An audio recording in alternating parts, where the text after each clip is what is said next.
Hello friends, welcome to सीको सी student. मेरा नाम है आशीष। आज हम रिवाइज करेंगे ई वे बिल।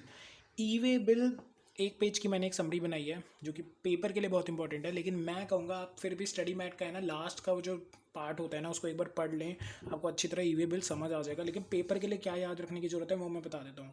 देखो, ई वे बिल कब जनरेट होता है?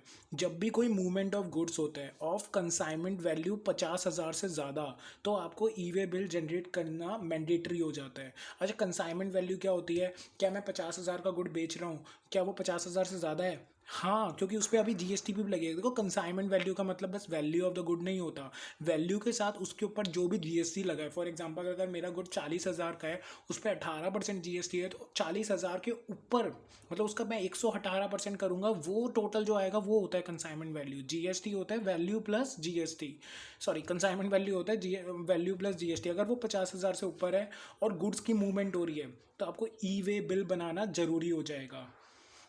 अच्छा, एक छोटे छोटे नोट्स बता देता हूँ। ये जनरेट कब करना होता है? Prior to the commencement of transportation of good. When, ये कब कब होता है? एक तो सप्लाई में भी होता है, अदर देन सप्लाई में भी होता है। Inward supply from unregistered person, अगर आप आरसीएम में पेमेंट कर रहे हो और आप रिसिपिएंट हो और इनवर्ड सप्लाई ले रहे हो अनरजिस्टर्ड पर्सन से, तो आपको ई वे बिल जनरेट करना पड़ेगा। ठीक है, तो इन केसेस में ई वे बिल जनरेट होता ही होता है। और मैंने बता दिया, prior to the commencement of the transportation of good, पहले ही कर लो। और कब करना है? कंसाइनमेंट वैल्यू जब 50,000 से ऊपर हो गया। समझ आ गया? अच्छा, कौन से केसेस ऐसे हैं जिसमें मैंडेटरी करना ही करना पड़ेगा? कोई मतलब नहीं है कंसाइनमेंट वैल्यू से 50,000 है कि नहीं है, बाहर में जाए।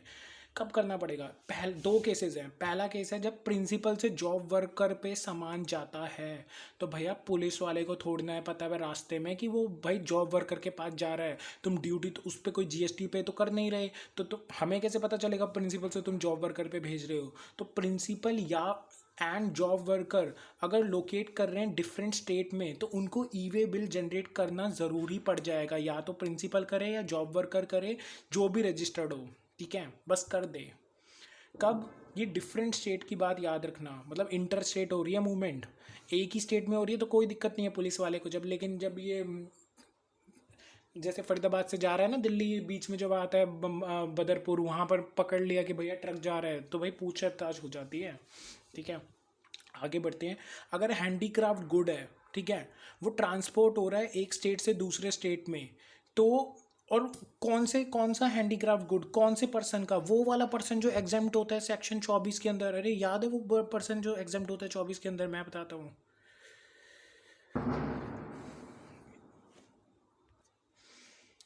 याद आया? नहीं आया? मैं बताता हूँ। देखो, ये बात हो रही है यहाँ पर, ये जो पर्सन है ना, ये बात हो रही है कैजुअल टैक्सेबल पर्सन की, जिसकी जो लिमिट है, मैं आपको बता देता हूँ। वो 10 लाख और 20 लाख से, 10 लाख वो स्पेशल स्टेट और 20 लाख वैसे नॉर्मली या स्पेशल स्टेट।